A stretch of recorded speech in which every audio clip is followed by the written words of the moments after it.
We detected multiple hostiles in our radar, including the entire fleet. Seems like you have to do this on your own. Be careful with the laser beams, grenades, and weapons from the aliens. Good luck out there.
Once upon a time, when everything was fine, stayed up partying all night, where the strobe lights flash bright. But now these times are over. Wish you stayed a little longer. Memory in my head, I think of you when I'm laying in my bed, where you remind me of a time when things were better.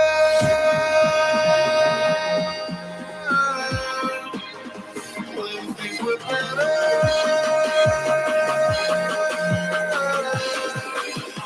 When things were better.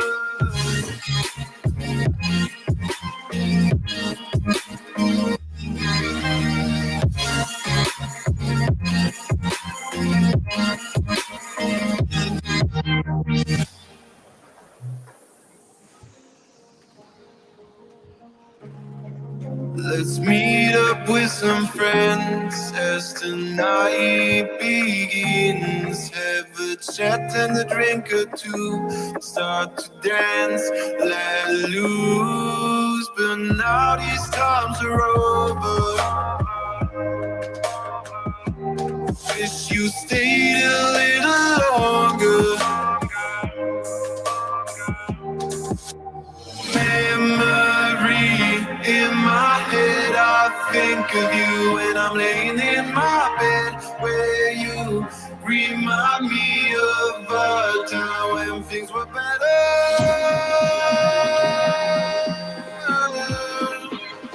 When things were better.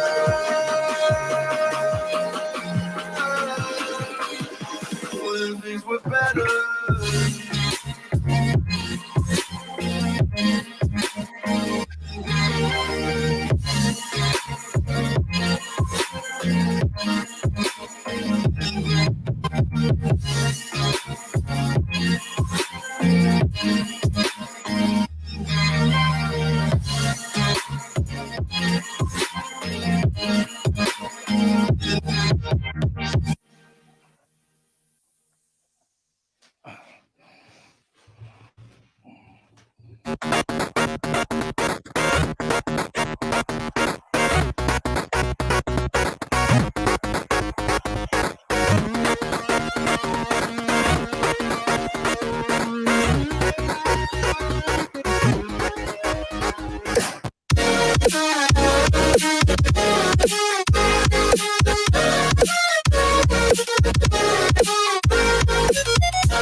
Who's ready? You ready?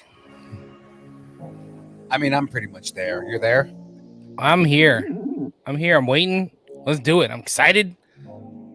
Is that how we're going to do this? We're just going to be like, hey, let's do it. That's how we always do it. You're not wrong. All right, let's do this.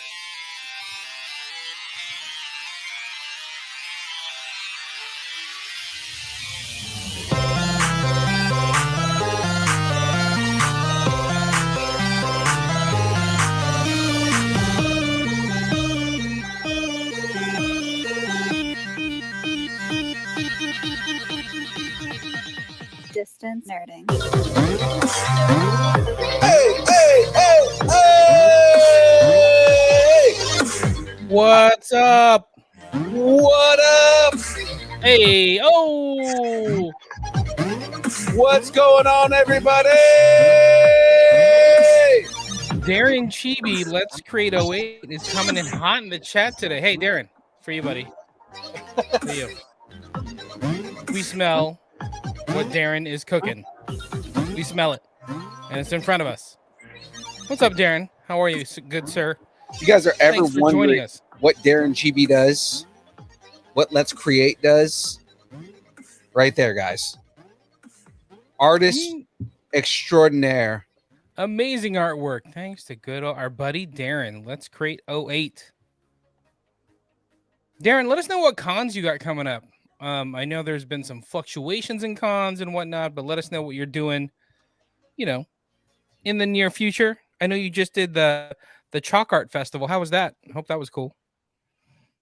And I know Young Phil just did a con. How was that?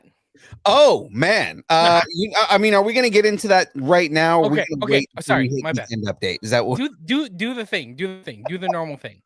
All right. Well, guys, you are now watching and listening to Distance Nerding. He's Young Phil. And he's Jamez 5000.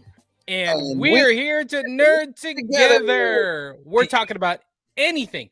Pop culture, food, movies, music, wrestling, whatever you're nerding out on, we want to talk about it.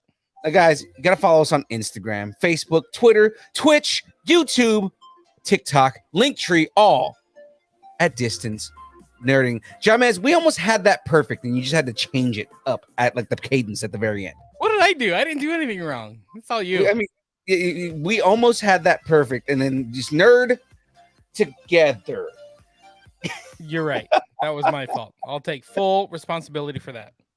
Oh, man. I take full responsibility for everything Distance Nerding.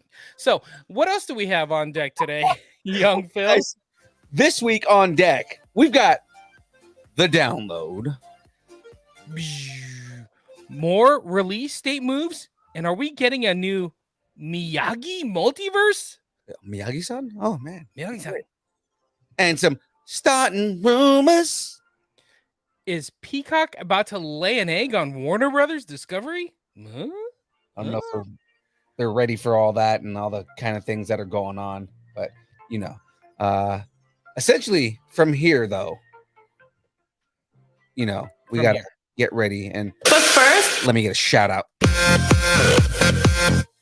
In fact, this episode is powered by Poddex. Shout out to Poddex. Poddex are unique interview question and episode starting prompts in the palm of your hand. So whenever you're a new podcaster, existing broadcaster, looking to grow your audience or get more engagement, you're going to want to check out poddex.com. Use code nerding10, nerding10 for 10% off. And that's 10% off the merch, like shirts and hats and coffee cups, or the decks themselves. And they got a bunch of different decks. I don't even know how many they have now.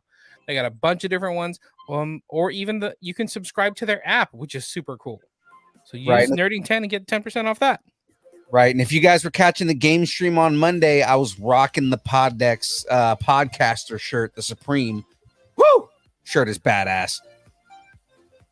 Woo! Yes, it is super badass. Right. Now, guys, you may be wondering how I get all the energy that I get, because that's obviously I'm all crazy and whatnot. And I'll tell you how I get the energy. Guys, shout outs to Dubby.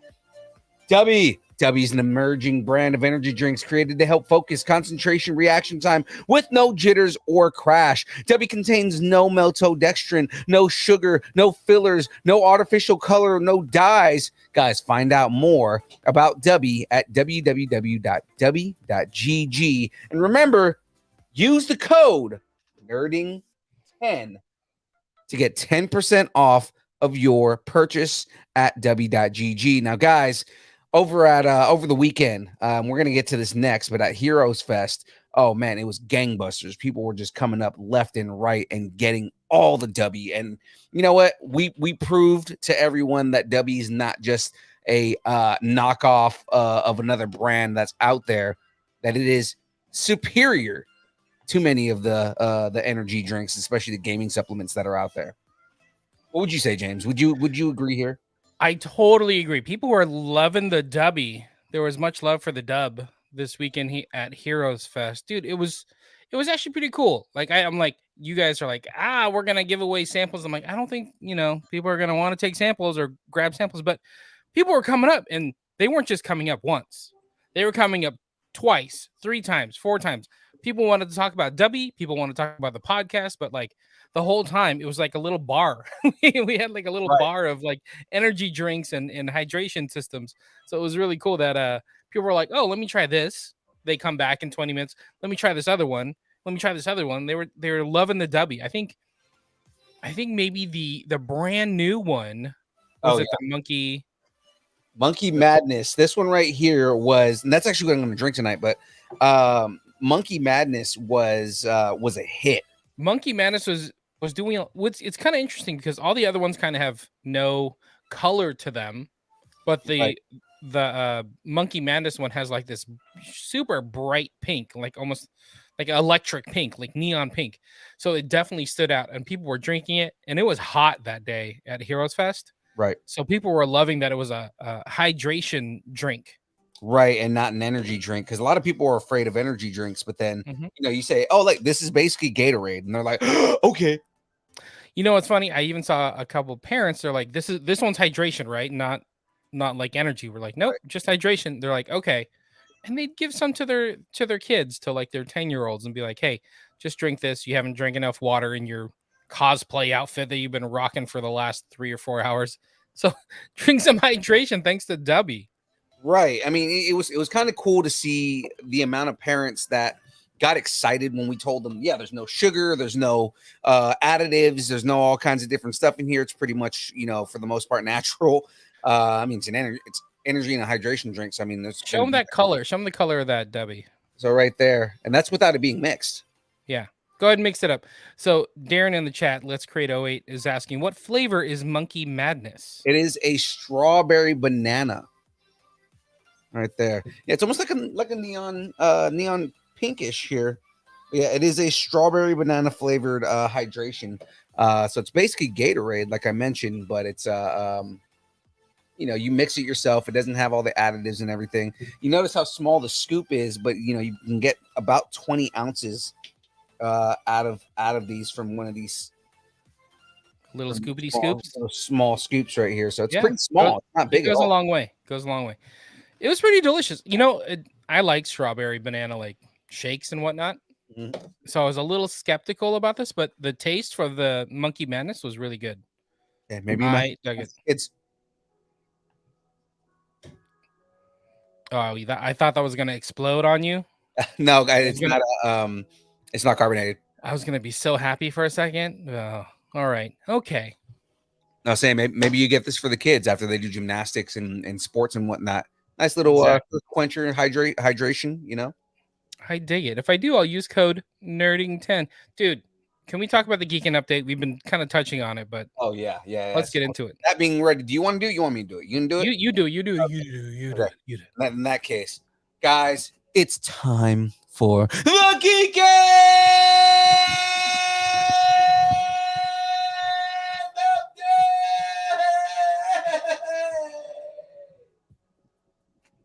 Now hydrate that throat.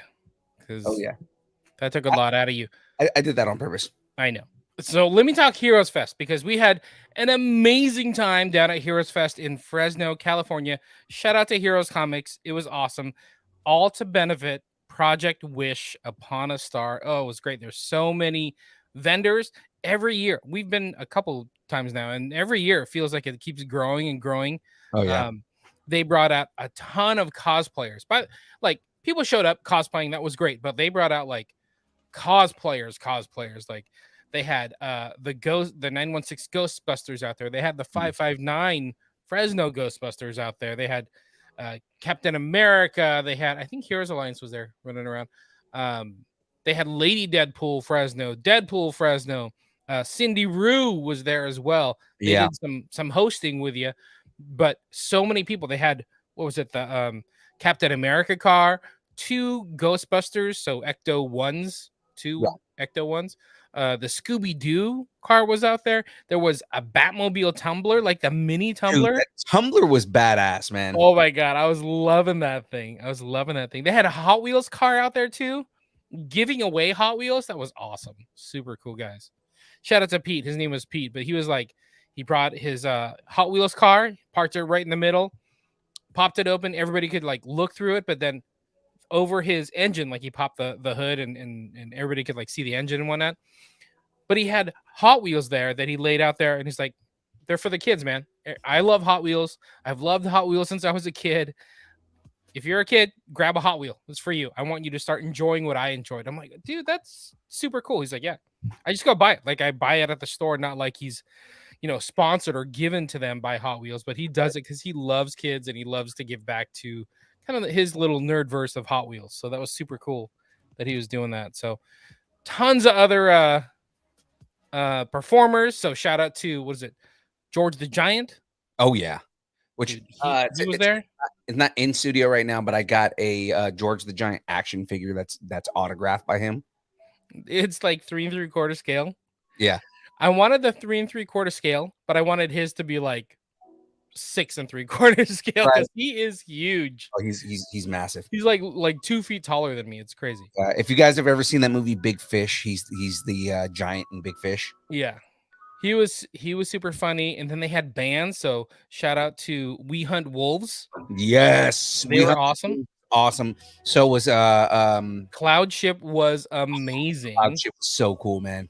Those guys were like so cool. As soon as like you guys were jabbing the whole time, having fun with each other, and as soon as the set ended, he's like, "Hey, dude, let me buy that distance nerding hat because you guys are awesome, dude. I hope we see them more. I want to do more stuff with them." Well, from what I hear, they're a pretty premier band in the Fresno area. So whenever we are, like, maybe we might see them when we go to Merced. Oh yeah, maybe. So all that was going on, selling hot dogs, selling merch, selling shave ice, doing raffles, all to support Project Wish Upon a Star, our favorite 501c3 nonprofit organization. They're helping kids with cancer or kids with other illnesses. They're treating them like kind of Comic-Con royalty. Like, we've taken kids to con, had them meet celebrities like Zachary Levi or actual NASA astronauts. Right. They're getting all kinds of merch and gear, and it's amazing. So shout out to Project Wish. We're going to see them at LA Comic-Con in a couple months. They're going to have a big, like, huge 20 by 20 booth. It's going to be amazing. I think I know the theme, but I can't tell anybody. Right. And it's going to be awesome. So great time. Shout out to Project Wish. We appreciate you setting up Heroes Fest and letting Young Phil and our buddy MCH Cosplay, Deadpool himself, Young Phil and Deadpool Fresno got to host the con. That was awesome. Yeah. Darren V, just so you guys know, you guys are the goats. The goaty goats. It was awesome. And shout out to Tyler, our boy came down. He took the trek with us at 4:30 in the morning or 5 in the morning or whatever it was to get down to Fresno and support. So shout out to Tyler. Awesome. Oh yeah, always shout out to Tyler. So that was the good news. The bad news is, oh no. Bad news is there's fire. Yeah. It really pisses me off to no end. California Republic Comic-Con was supposed to be this weekend on the 25th, but it's canceled, unfortunately. Yeah, they're using it was at the El Dorado County Fairgrounds because of all the fires that are happening with the mosquito fires up here in Sacramento and Central East. What is that? From here to Tahoe, all the fires that are going on. Yeah, you need the fairgrounds as like a staging area. So it is what it is. So that sucks. They're looking to reschedule something. Right. Well, they're saying this show in particular is rescheduled till next year. And then I mean, from here, and this is my transition, we get to look forward to Anna Medford in Medford, Oregon. Yeah, that's a good point. I mean, all these cons were like back to back to back to back to back. So like we had Heroes Fest. We were supposed to have California Republic Comic-Con. My Filipino came out. Did you hear that? California. I said, yeah, California. But what is it? Next month on the 8th? Boom. We're doing it. Back to Oregon. Anna Medford. We haven't actually been to an Anna Medford yet. So no, I'm kind of excited. This is the first time getting Medford, yeah. It feels like we're going to something new, but it's also something very familiar because it's going to be in Grants Pass, the same place we had Metal Art Comic-Con. Right. So this is going to be super cool. So we're going to see a bunch of friends. I hope we get to see Nancy Joe out there again and her daughter, who's amazing. So we'll see what kind of anime cosplays everybody's got for Anna Medford October 8th, Grants Pass, Oregon. Yeah, And- and I mean, just the guests that are going to be there are ridiculous, giant names in the voice acting industry. We got like Gray Delisle is going to be there. That's a huge deal. Olivia Hack is going to be there. Wait, hold on. Big- Gray Griffin or Gray Delisle, she's from Avatar, right? Well, I mean, that's what they're bringing her for, but she's in everything. She's in like Mhm. you think of like any show that or any cartoon that you've liked between the late 90s all the way to now. There's a chance she's been in it. Oh, She's cool. the I didn't know that. Yeah, she's the current iteration of Daphne. Oh, interesting. Yeah, she is the current Daphne in Scooby-Doo right now. We should have told Cindy Rue. Shout out to Cindy Rue, who we saw at Heroes Fest. Right. We should have Cindy Rue come with us up to Oregon and check it out. And with her Daphne cosplay that she was rocking. Right, I know, right? Then That's of course very cool. Olivia Hack. Now she's been in Hey Arnold. She's also Ty Lee in Avatar. But Olivia Hack is also known for being in the Brady Bunch movies that they did in the 90s, like not the remakes, but like they were just, I guess they were reboots. Oh, I'm checking out her. Yeah, Her, Olivia Hack was she was Cindy. There you go. Thank you. Oh, that's cool. She appeared in Star Trek Generations, Yeah, Party of that's 5, Gilmore Girls. Oh my nice. gosh. Because She was in Clone Wars. Yeah, Olivia Hack is both a live action and voice actress. Hold Like, on. whereas Let me. Greg Lyle is mostly a voice actress. Yeah, but she was also in Clone Wars. So Yeah. Greg Delisle was in Clone Wars, and so was Olivia Hack. Dude, that's cool. Yeah. And they're both in Last Airbender, so that's cool too. Right. That's kind of awesome. And then of course Nasia Chowdhury is going to be there, and she's a voice actor. She was also, she's known for Misaka Tanabe in Wonder Egg Priority, and then Nambia in Attack on Titan. Yeah, okay, there you go. Attack on Titan. That was the biggie, right? Right. That's awesome. That's awesome. We're gonna have such a fun time with all these actresses, voice actors. It'll be amazing. So October 8th, Grants Pass, Oregon. I forgot the actual venue name, but Grants Pass, Oregon. Let's do it. We'll see you there. Whoever's not going, you need to go. This may be the last con of your year, of your 2022. Might as well just come hang out with us. Exactly. There you go. You're gonna regret not coming. You're really, the show is gonna be awesome. By the way, the website is Annie-Medford.com. So ANI-Medford.com, and get all the info, get your tickets, and go from there. Cool? Cool. Very cool. Let's Man, keep it going. I think it's time to go. I don't know about you, but I think it's time for the download.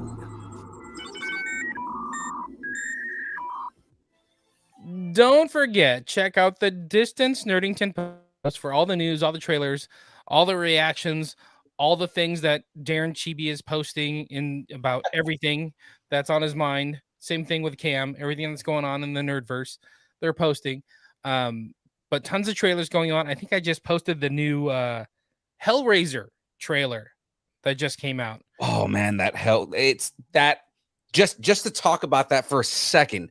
That Hellraiser trailer put like the hair on the back of my neck stood up just like it did when I was a kid and I watched the original Hellraiser. That movie scarred me. No, it is super scary. Yeah, that movie is messed up, man. And it's like, I mean, the whole point of it is like you have all these demonic, this demonic imagery and everything that's in that movie. And Pinhead is just completely terrifying. To see Pinhead as a woman makes it even scarier because she looks like she's just the way that character looks in the reboot. She looks just like she scares the crap out of me. But also sexy. It's weird. I don't know. My body is very confused. It made her very scary looking. My body is very confused. But don't forget, Distance Nerdington post. Go check it out. Oh, by the way, Hellraiser, I think it comes out October 7th on Hulu. Right. They have a whole like run that they're doing on Hulu called like Huluween. So, and that's one of the big benchmarks is the new Hellraiser. Is it a reboot? I don't know if it's a reboot. I think it's a reboot. Because I think it's they're like redoing the entire series. Because I mean, Hellraiser had like 2 or 3 movies, I think. Yeah. Mhm. Either way, it's freaky. So go check it out. Let's get to the news though. So speaking of Halloween, Disney is trying to get us in the Halloween spirit. So it seems they're almost doing like this yearly Halloween project thing now. So we're getting Hocus Pocus 2 this year. Right. We're getting Haunted Mansion next year. And then we're going to be getting Tower of Terror sometime next year after that. It may or may not have Scarlett Johansson in it. So I think they are still working with her on that. I was wondering what the project was at. they haven't announced anything right yet. But so Haunted Mansion, they delayed it a few months now. So they've kind of lined it up so it kind of helps with their kind of Halloween push that they're doing. And keep in mind, Disney is big on Halloween. They have this Disney party from like mid-September all the way through October just for like, extra tickets, extra events for Disney Halloween. I think this year's called Oogie Boogie Bash. So Disney's like kind of carving out Halloween as like, this is our holiday. So they're kind of taking it over, doing like a movie or a special each year now. So Haunted Mansion is the one for next year. So they're redoing the dates and kind of realigning a bunch of dates, which we'll get to. We don't have any movie plots yet, but I do have a 999 haunts opsis. 999 haunts opsis. The disembodied voice of the ghost host is your private guide through the cavernous realm of any eerie haunted estate, home of ghosts, ghouls, and supernatural surprises. Glide past a cast-filled conservatory, Madame Leota's chilly seance room, and a ghostly graveyard of singing specters as you attempt to find your way out. Be aware of hitchhikers. These phantom pranksters may follow you home. Happy haunting. So the Haunted Mansion has a brand new release date from Disney. Anticipate the spooky ride pulling into theaters August 11th, 2023. I'm excited for this one. At first, they're ramping it up. They're ramping up this Halloween thing. Yeah, well, like at first I wasn't, because I was just like, they ruined the last movie they tried to do was just terrible. But it seems like the way that they're going about it is with more respect to, the origins of the Haunted Mansion, and it's not just a random movie that just says Haunted Mansion on it. So it's going to be interesting to see what they do with this one. Exactly. Darren, what's up? Oh yeah, damn, James, you're so weird. I take that as a compliment, sir. Thank you very much. Alrighty, let's keep going.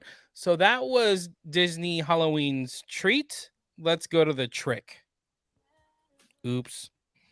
So Disney just made another big, like, sweeping changes to its 2023 movie release dates, including, the Haunted Mansion. So this affects everything. This is where things start to get a little messy, that Disney has so much property, because this is like affecting Marvel, Star Wars, Disney live action movies, animated movies, Pixar movies. So everything is getting shuffled around. So I'll try to be quick about it, but there's a lot. So Haunted Mansion goes from March of 2023 to August. So like 6 months, whatever. Not even 6 months.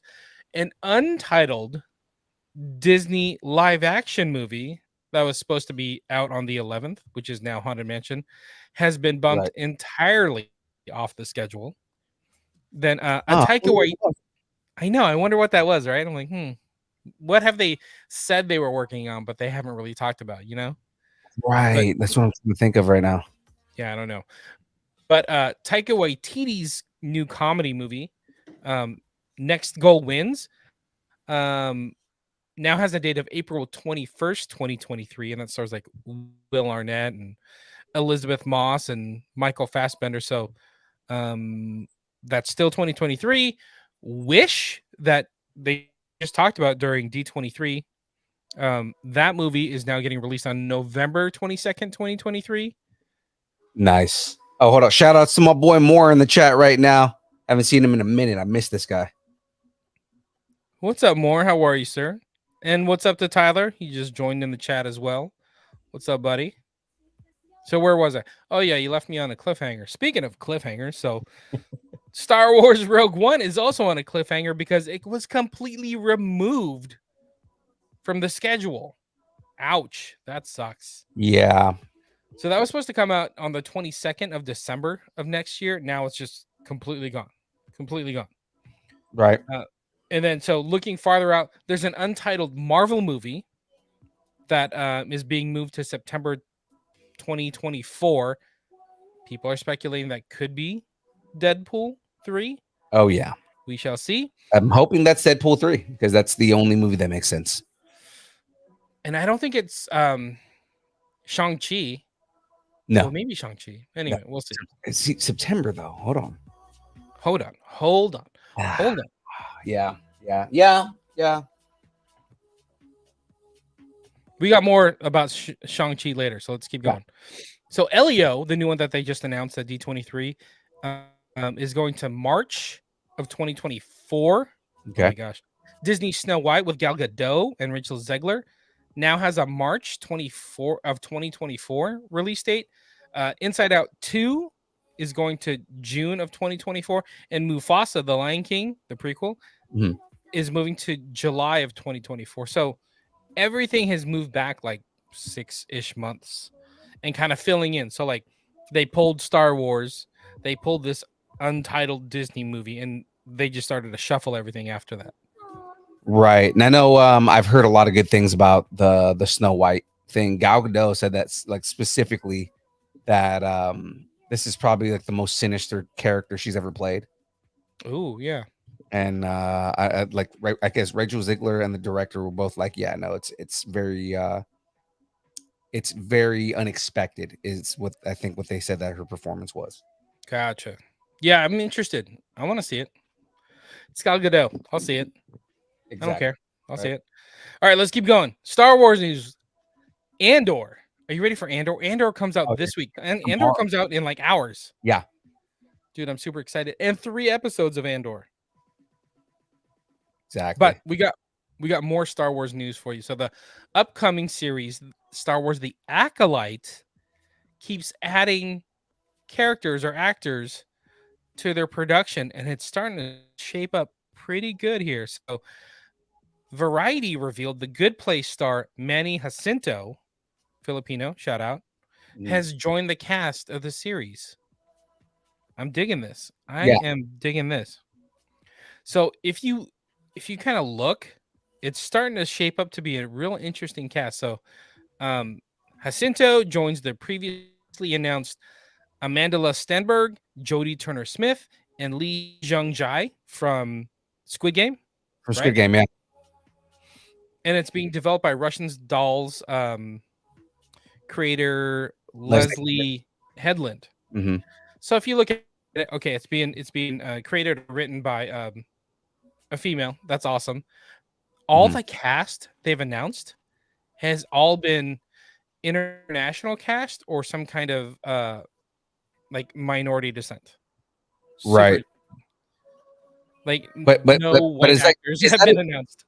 I was gonna say, is that a good thing considering that these are all supposed to be bad guys? Who cares? This is fun. We're gonna be the badasses of Star Wars. Thank you very much. So I have a Star Wars The Acolypsis.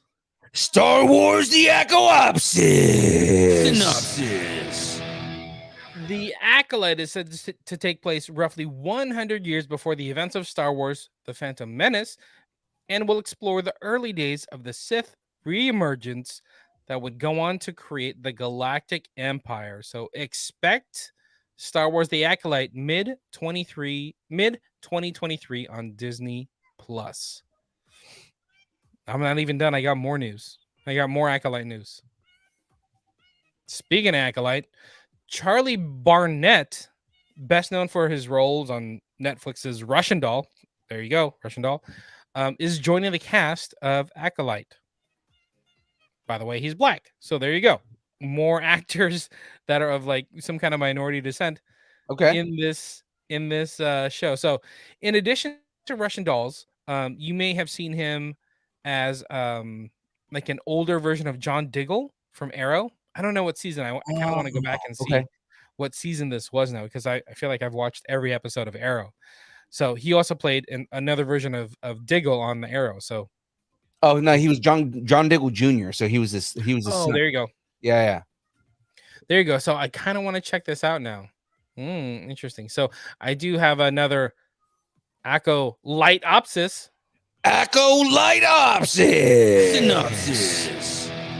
A mystery thriller that will take us into a galaxy of shadowy secrets and emerging dark side powers in the final days of the High Republic era. So just like what we talked about, I think it was last week or maybe the week before, that this is Acolyte is the tail end of the High Republic. Right. So we're going to see probably the downfall of the High Republic and the Jedi Knights, the way we're going to get to know them in the High Republic. So like the heyday of the Jedi. So still expect Star Wars: The Acolyte mid 2023 on Disney Plus. All right. I'm looking forward to the Acolyte. I mean, I've been looking forward to the Acolyte because me being a guy who is already really into Sith characters, I love that we're finally going to get expansion and like official canon on what a Sith Acolyte is and how the Sith actually operate, especially in a time when there's supposed to be like plenty of Jedi, then just kind of how they operate in the shadows at this point. Right. You know what's cool about this is that they talked about like, hey, we haven't had a show about bad guys yet. Let's do a show about bad guys in an era that isn't connected to anything else going on. So this is, pre-Phantom Menace and the Skywalker saga. And so it's time to do it. Yeah, and they're already doing the High Republic in the comics and manga and all that stuff. So this is technically after that. So they can kind of live in their own like little bubble of Star Wars. I'm down with this. This is cool. Anyway, let's keep going. I got time for a hot take. That doesn't make any sense, but it will make sense. A movie based on the controversial and highly reported on Johnny Depp Amber Heard defamation trial is headed to Fox streaming service Tubi. That's how good it's going to be. It's going to be on Tubi. And it's been titled Hot Take: The Depp Heard Trial. Okay, I don't know if we need this, and I, like the question is there's obviously going to be some type of bias in this, so it's going to be like whose side do they take on this, and then who they're going to make one of them look like like crappy. Yeah, like who's going to look worse in this? Like this isn't going to make nobody happy. There's going to be bias, like for sure, inside of this. Yeah, somebody's going to get sued over this. Yeah, I know. I'm kind of for it. I wasn't actually for this trial. Like, I didn't watch anything. I know a lot of people were like, "Did you watch today? Did you watch?" I'm like, I didn't watch anything. How some people tout about like, I've never seen a Game of Thrones. I was like, I've never seen a minute of this defamation trial. Yeah. It's so sad, dude. I didn't want to see any of it, but I will watch a made-for-TV dramatic story about it. And I do have a, oh my God, do we want this? Yes, savvy opsis. Oh my God, do you want this? Yes, savvy opsis. The tumultuous relationship in and out of court of Depp and Heard dramatizing the 2-month defamation trial that concluded in June, with a jury finding that Heard had defamed Depp by alluding to domestic violence allegations against him in December 2018. An op-ed piece. The jury also held Depp liable for a defamation statement about heard by his lawyer. Okay, great. I think it's going to be a lot of drama. I think I'm going to be into it for a I little think bit. it's going to be very depth heavy. I think like it seems just from the synopsis itself, it seems like they're leaning on the side of Johnny, and then they threw in the last thing at the end to be like, "Whoa, we don't want to seem biased, so Jet was liable for a defamation statement," and it doesn't make it seem biased. But like the entire thing sounds like it's biased in his direction. Interesting. Which I mean, I'm team Depp, but I mean, still, like on this whole thing, like it's just, I don't think this is something we needed, at least right now, given how fresh this is. Will you be watching it? I probably will. Oh. Well, it's on Tubi though, so I don't know. Darren's chiming in the chat about it. He's like, they should just turn on WWE. That is correct. Yeah. Well, in the Vince McMahon era, this would have been a storyline already. Exactly. That totally would have been. Totally would have been. Vince would have made that a story for sure. So the movie will ride the seas of drama and will set sail Friday, September 30th on Fox's Tubi. Jesus. Okay, that was a good one, man. I'm going to give you that one. Yeah. Right around the corner. They must have started this filming like June 1st. You know, like when the trial ended. They probably started filming this like during the trial. They were already writing it. Totally. All right. So speaking of wrestling, all right. Shameless plug onto some wrestling news. Or wrestling movie news. Thanks, Darren. Appreciate it. The Iron Claw, directed and written by Sean Durkin and produced by A24, will see the retelling of the tragic Von Erich pro wrestling family. Kind of cool. Oh, yeah. So before WWE took over or WWF took over and was what we know wrestling to be, the Von Erich family were huge stars in wrestling. They went from promotion to promotion. Like once there was starting to be syndication, they were on syndication and we saw them in like Texas and whatnot, but they were like one of the premier, not just tag teams, but like families and factions. And the Von Erichs were like mostly in like Texas territory. Mm-hmm. And I mean, they have storied rivals with the Freebirds. So I mean, like, like it's definitely going to be interesting to see kind of all this. Plus, with all the tragedy that happened. Exactly. Yeah, it's super tragic story. So two of the brothers, and this is like three brothers, and then I think their dad. Two of the brothers have already been cast. So Zac Efron is playing Kevin, while Harris Dixon will be portraying David, and now Jeremy Allen White from Shameless. Oh, my boy Lip. Yeah. He'll be. Oh, and he's from Bear. Yeah, that new show on FX, Bear. Yeah. He'll be playing Kerry Von Erich. So it's kind of interesting how it's coming together with like Zac Efron's in this up and coming huge star now.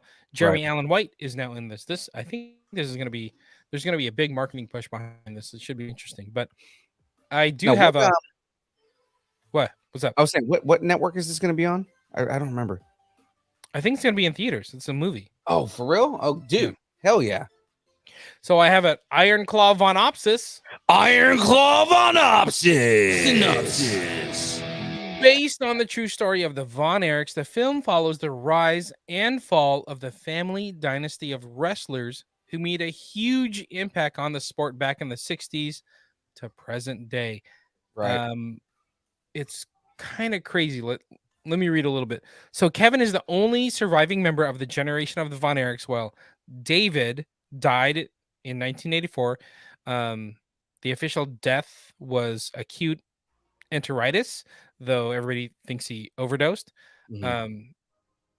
David's tragic passing that led to the NWA holding a tribute show in 1984, which featured Kerry Von Erich defeating Ric Flair for the NWA Heavyweight Championship way back in the day. So Kerry was the only brother that made it to the WWF at the time. Let's see, signing with them in 1990 and wrestling under the name Texas Tornado back when everybody had a gimmick. Everybody had this weird gimmick. He won the Intercontinental Championship, wrestled in WrestleMania, but was gone in 1992, and he died from suicide in 1993. So super tragic. Their Yeah. story. I want to know who's going to play Ric Flair. Oh yeah, they haven't even announced that yet. Yeah. That'll be interesting. But this is what's also interesting about this. They announced the actors, and we know the Von Erichs. They were all kind of tall and lanky. So, what is his name? Jerry Allen White. Jeremy Allen is White. playing. Yeah, he's playing Kerry Von Erich. So Jeremy is 5'6". Kerry Von Erich is 6'2". Oh God. Zac Efron is 5'8", and he'll be playing Kevin, who was 6'4". Harris Dixon is 6'2", and he's playing David Von Erich, who was 6'7". Okay, so what's funny about this is if you look at what their heights are, they're like the actual height differences Yeah, like a foot. between each other, right? But they're like 6 inches shorter than each of the people that they're playing. It makes me wonder though. Are they gonna do like weird things, like weird camera angles? Maybe they're gonna take the ring and like make the ring just a little smaller Right. to make these guys look bigger, because all the Von Erichs were like tall and lanky. You know what I mean? So Right. I wonder if they're gonna do that. But so we have no date when Iron Claw will main event in theaters.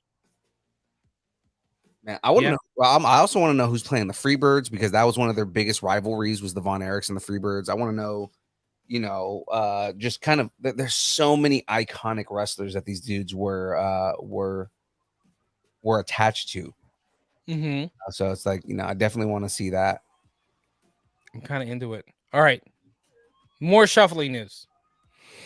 I don't know how much I care about this, but it's more shuffling. So Sony is about to get into the movie shuffling news. So Sony's Spider-Man universe is shifting again. So Sony Pictures announced new release dates for 3 of its upcoming Marvel movies. I'm like, they have 3 coming up? Yeah.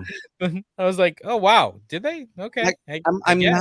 I'm not excited about a lot of this, man. Like, I mean, Let me run through it. And you can tell me if you even care. So Kraven the Hunter is going from January of 23 to October of 23. So that's like 8 months, 9 months, 8 months. Madam Web is going from October. So Kraven is taking Madam Web's spot in October. And then Madam Web is going to February of 2024. And then I didn't even realize this, an untitled Sony/Marvel movie had a June 7th, 2024 date. It's moving to like July of 2024. Okay, great. But it's what's probably that? Venom 3. What's that untitled Sony Marvel movie that they haven't even talked about yet? It's probably Venom 3. Oh yeah, could be. Or Because it's Morbius meets I don't know. I don't know. Morbius 2, Morbi. Yeah, it's Morbi time. It's Morbin Yeah. time. It's Morbin time. Yeah, there you go. So don't forget El Muerto, which stars Bad Bunny. Yeah, Mighty Morbin That's Happy Vampires. That's what it's going to be called. rude. It's not El Muerto because they already announced that it's coming in 2024 and they didn't talk about it at all. Right. So and Bad Bunny, being like a legit wrestler, is playing a wrestling superhero. So that's going to be great. Yeah. So I don't know. I mean, I didn't watch the second Venom. Did I miss anything? I mean, it's we're far down the multiverse now. So the end credits, the tie-in, the stinger doesn't even matter. not Like, really. Did I mean, like, miss anything? that stinger? Honestly, the one from Spider-Man just ties into the stinger from Carnage. Yeah. That's all it is. Yeah. Right. Did I miss anything? I'm trying to think of anything else. Not really. Morbius it's on Netflix now. I still haven't watched it. Is there a stinger for that? I don't know. Morbius? I haven't watched Morbius yet. I have no idea. see I have what no I'm saying? interest in watching that movie, dude. Like every time I sit down to like go and watch something, I'm like, well, I guess I could watch Morbius, but I'm like, I don't have any interest in watching it. Yeah. I know, right? You know, Darren's in the chat and he says he wants to see Craven face off with Spider-Man. That I do want to see. But But my problem with it is not so much that I don't want to see Craven in live action. I just don't want Sony to do it because Sony doesn't know how to make a good Spider-Man movie. well, you got to put Spider-Man in a Spider-Man movie. If you're But gonna make it it's a Spider-Man movie. characters, and then that's why. That's what I'm getting at. Yeah, it's like half the issues I have with Venom are because they're trying to build a character that is heavily based on Spider-Man. So I mean, like, And you know what sucks? They're doing all the origin stories without Spider-Man. yeah, So like, what's the tie-in later on? they're trying to do like a Batman Rogues thing where it's like, oh yeah, these villains existed and Spider-Man just happens to fight them. Yeah, it's still weird though. Like for some reason, like if you do a Joker movie, I'm still connecting to Batman. Yeah. Like know? Craven, you can do an origin story and you can do a decent movie without Spider-Man because Craven's background isn't tied to Spider-Man. He was a hunter, that he's a big game hunter that's looking like he starts hunting people, and then his ultimate hunt is Spider-Man, right? So he's already established, and this movie hopefully isn't just doing a I'm looking for Spider-Man in the entire movie, and like he never finds Spider-Man, but it's like they go into the origins of this dude who his father's a Russian big game hunter. He becomes a Russian big game hunter. And like, you can do a decent story without Spider-Man for Craven specifically. Madam Web is a dumb idea. I don't know why you're going to do Madam Web. It's just, there's no point in that. She's not like they're taking like the most just kind of nobody characters and making movies for them. Like Morbius, I've said it multiple times, didn't deserve his own movie. He's not that big a character. Yeah, but they got Leto, so maybe the whole idea was like, let's build off this. But still. Morbius is a B-list Spider-Man villain and a tie-in Blade villain at best. Yeah, it's gonna be hard. They're making all these movies: Venom, Craven, Morbius. They're all going to be kind of anti-heroes. Like, are they really going to be villains later on? Are they going to make this weird, like, I don't know, like Suicide Squad of Spider-Man's? Like, I think why are we going to want them defeated if we just watched, 3 movies with this character? I think that's what they're trying to go for, though. I think what they want to do is build Sinister Six and then have them kind of like band up to fight Spider-Man. The thing is that and it's pointless. Like, there's no reason to do it. Like, why try to make them look like good guys just to make them bad guys and fight a character that you haven't even established that exists in their universe? Yeah, crazy. I don't know. Maybe I'll watch Morbius tonight. Maybe I won't because I'm gonna go finish Cobra Kai because young Phil. Yeah. Are you ready for the next multimedia, multi-platform, multi-generational, ever expansive multiverse? No, yes. The correct answer is yes, Sensei. That's what I was going to say. Yeah, you paused. You can't pause. Okay. So yes, Sensei. So the 5th season of Cobra Kai is now streaming on Netflix, and the show stars have now teased that they're going to start expanding the Miyagi multiverse. I'm gonna trademark that like right now. The Miyagi multiverse. Because Ralph Macchio did an interview and they're suggesting there could be prequels, there could be spin-offs. They're looking for a new film is now underway under Sony. So Macchio recently told comicbook.com, whether is there a Miyagi origin story, which I would totally watch? Is there a Cobra Kai prequel before the Karate Kid? Is there spin-offs with some of the young cast of these characters? Who knows? But we're not done as long as we're given the opportunity to really bring it in. Like, yeah, I kind of want all that. Yeah, I don't really need like hopefully they don't go into like a multiverse kind of thing, but I do like the idea of a Miyagi origin story. That I think that would be kind of cool, especially because they've kind of teased it a little bit in the show. A Cobra Kai prequel. I don't know if we fully need a whole movie on a Cobra Kai prequel because they've done a lot of that in the show. You know, like they've done a lot of those relationships. What I do want to see at this point is if it's probably not going to happen this season, but next season, we need some Julie, dude. You mean the next Karate Kid? Julie Pierce. Yep, we need Julie Pierce. No, we don't. Get out of here with that. We need Julie Pierce because the whole thing is to acknowledge that the universe exists. Like what they've done a really good job of in this in Cobra Kai is anything that they made mistakes with in the Karate Kid movies, they fixed. That's true. You know, But gone and said like, but- oh, here's this storyline that didn't make any sense, and all of a sudden happened, and they've made it to where now there's a lot of like background to it and everything. They've been able to expand on it. Like, I think it would be fine to bring in Julie Pierce and kind of do like a whole background and like just kind of fixing her storyline. That's big money dollars. That's Hillary Swank That's what- movie icon dollars. I don't know about that.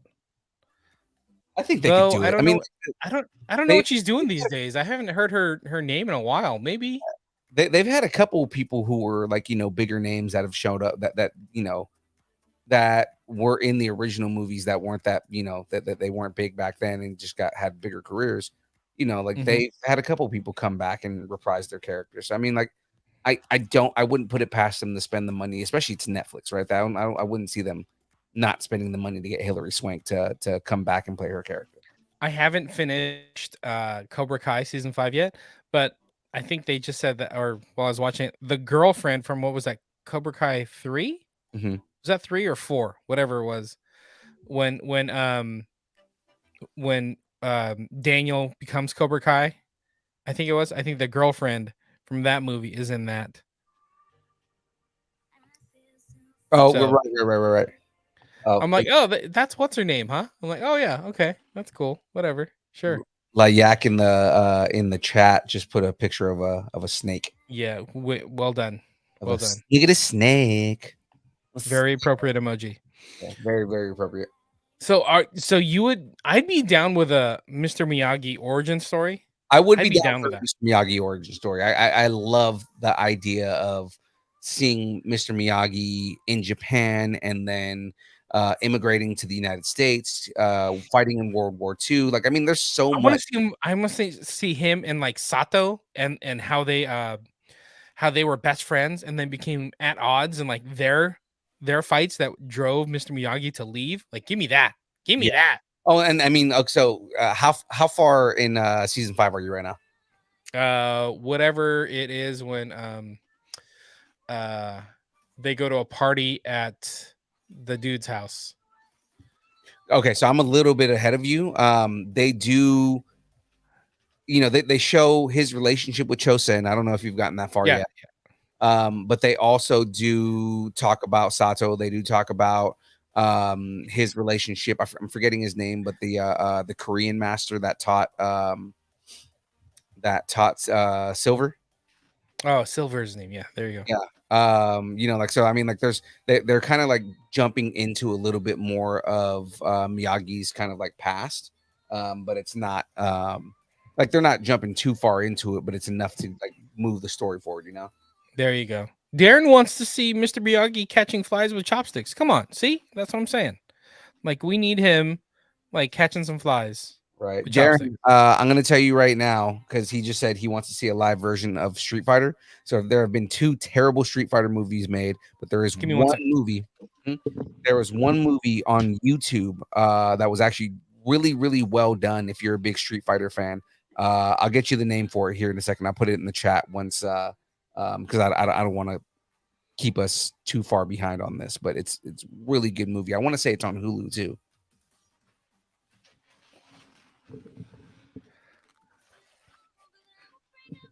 Are you done schooling Darren on Street Fighter movies? I am. Go ahead and continue here. Wasn't Ming Na Wen? Wasn't she Chun Li? She was in the first movie. Yeah. There you go. Shout out to Ming Na Wen. Anyway, Cobra Kai season 5 is now streaming on Netflix, and the next, not the actual title, Karate Kid is coming June 7th, 2024. There's a date. They put a date on this movie already. Sony is ballsy. They're going for everything. Oh yeah. Give me all the weird Spider-Man, villains. Give me a new Karate Kid story. Maybe Mr. Miyagi is fighting Craven. Who knows? They might cross it over. Mr. Miyagi fights Craven. Or Venom. You never know. Oh my Sony god. will do anything for a buck. Why not? Yeah, no, we'll have Mr. Miyagi fighting Transformers next. Might fight a demon. Who knows? So get your crucifixes ready because this next story is kind of interesting. So a sequel to the 2005, I can't believe it, 2005 Yeah. DC movie Constantine is in the works now with Keanu Reeves coming back to the role. Yeah. Right off the bat. Yes, no. Put a hex on it. Tell me. I'm somewhat indifferent on this, and it's mainly because I did like that movie. I wouldn't say that I feel like he's better than the dude who's playing Constantine right now. Because I'm forgetting his name. Matt something. But I mean, he's the current Constantine. Matt Ryan. Yeah. Matt Ryan, like he does the voice in all the cartoons. He does all the live action stuff right now. Matt Ryan is the perfect Constantine. Like the dude is literally, when I think of Constantine in my head, when I think of like the he's like my Kevin Conroy for Batman, right? Like Matt Ryan is the perfect Constantine. I'm not totally against the Keanu Reeves one, just because he does have the majority of the essence of the character in it. Just the imagery wasn't the same for me. But I mean, getting a sequel for a movie that we wanted a sequel for 15 years ago, I don't know if it's too late, man. But I mean, like, I guess it really depends on where they go with the story and if they account for the fact that it's been 17 years. It's kind of interesting because like this is through Warner Brothers Discovery, and they're canceling DC stuff left and right. Yeah, but all of a sudden Keanu's like, "Yeah, I'll come back. I know magic," and they're like, "Yes, green light it, done. We want Keanu." Like, okay, great. What if now follow me here? John Wick, but with demons. Yeah, yeah. Let's do that. Do I still have a dog? No, you have a house. Okay, great, done. No, you smoke cigarettes. Yeah, you chain smoke cigarettes. You have cancer, but the devil won't let you die. What I do like about Matt Ryan's, he's like, he's not a good person. No, like he's kind of an asshole, you know. But that's how Constantine is. Like again, they made kind of a good guy in the movie. Constantine is a dick, and he does what is necessary in order to save the world, really, because he is kind of an anti-hero. His whole thing is, he's protecting the world from, I can't say from hell because it's from both heaven and hell. It's from the divine, essentially. And I mean, he does whatever needs to be done. I mean, you've seen him go anywhere from teaming up with Swamp Thing to fighting Dr. Fate. So I mean, like, there's all kinds of things that he does. I mean, technically he's part of the of Dark Justice. Yeah. But I mean, again, he's a prick, man. And I mean, that's what I loved about the show that got canceled that was on NBC. Oh yes, with Matt Ryan. Yeah, with Matt Ryan, the one where he got the role initially, was that you see a lot of that in there. You see a lot of the kind of crappy person that he is. Like I was hoping, because they were talking about moving it to Sci-Fi and rebranding it as Hellblazer, which is the name of the comic. And I thought that was an amazing idea, because you rebranded as Hellblazer and you're getting the essence of the character and you're getting everything that those of us who are fans of Constantine, you're getting what we know and love about that character. And again, he's a blonde British dude who chain smokes. That was part of like why it was so crazy to see him do that on the show. was because TV now they don't allow people to smoke cigarettes on TV anymore. Right. Right. And you get to see Matt Ryan's character chain smoking cigarettes. And it's like, wow, okay, I wasn't expecting that. I don't know where you can find it. It might be on Netflix, but DC Legends of Tomorrow, you may need like some kind of like guide to be like, just give me the episodes with Constantine in it. But Oh, Matt Ryan reprised his role from NBC onto this DC Legends of Tomorrow show for like 4 seasons. Mhm. But it's the Constantine you want. He's an asshole, but Yeah. he's funny. Yeah. He's trying to be a good guy, but then he does things where it's like, sorry, everybody, screws everybody over, but for the greater good. And he's just such a good character in that show, because you get Constantine from NBC's show, Mhm. but with a little bit more humor. And he was also in Arrow too. So I mean, like, Yeah. there's episodes of him showing up in Arrow. And like, what they did a good job with on Sandman, because Constantine plays a big role in Sandman. Mhm. Instead of having Matt Ryan come back and play Constantine, Mhm. they kind of mashed up two characters that were from the book and put them together so they can change things a little bit. Because instead of doing John Constantine, they did Joanna Constantine, who in the books is she is a distant, like, not relative is not the word, ancestor of John Constantine. Interesting. All right. And Cool. they ended up going and making her the main character. They interviewed the girl who played Joanna Constantine in the show, and Neil Gaiman, and they said, so you made the choice of gender bending John Constantine, and he corrected them and said, no, what I did was I merged two characters and I chose to use Joanna Constantine. That doesn't mean that John doesn't exist in this universe. Interesting. Right. And So he back- said it would be fun if they were like cousins or something like that. And he said, I will never tell you, because if we get greenlit for a second season, then you may see John show up. That'd be cool. Okay, so back to this. Keanu Reeves back to be Constantine from his 2005 movie. So J.J. Abrams is executive producing this. Interesting. Yeah, this is going to get interesting even with the next story I'm coming up with. So the first movie made $230 million on a $70 to $100 million budget. So it did well. Mhm. Like, it made its money back. It doubled it. Like, that was a no-brainer that they should do something else with this. They just never did.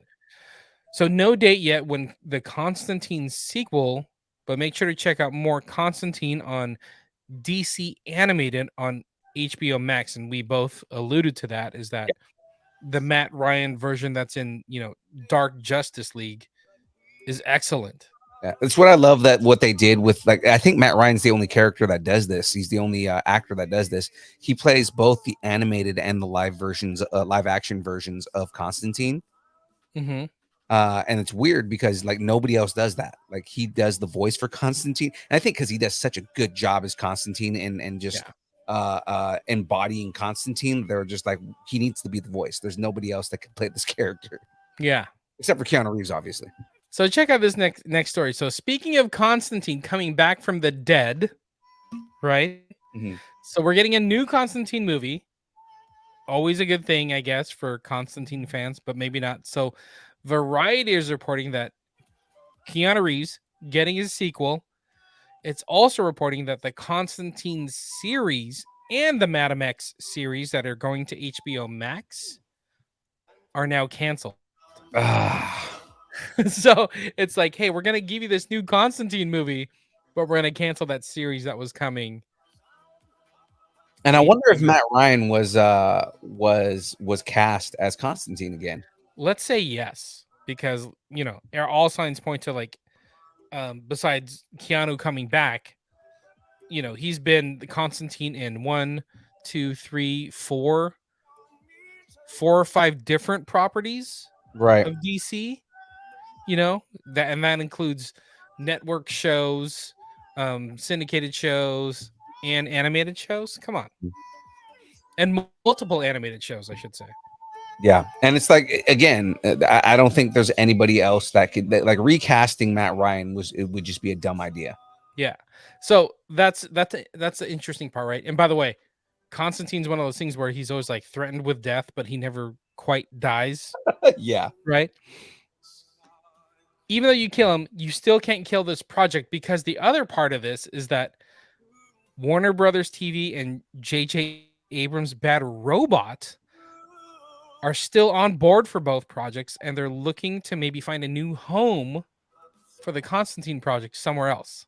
again, I'm hoping they put it on Sci-Fi. You know, like I want to see them just do Hellblazer and put it on Sci-Fi, and I want it to be a essentially extending from that first Constantine series because I left it on a cliffhanger. So Right.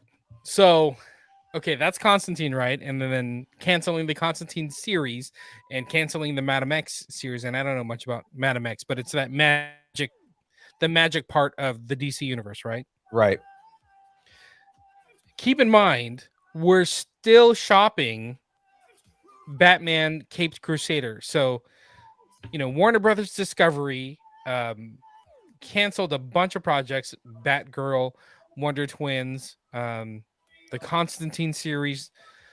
They also canceled Batman Caped Crusader. So that was the J.J. Abrams, Matt Reeves, like Bruce Timm going back to the Batman animated series and making it grittier. They canceled that, but they're shopping it around. And I guess everybody still wants it. So Netflix, Apple TV, and Amazon Prime are the ones that are like, hey, we want this show.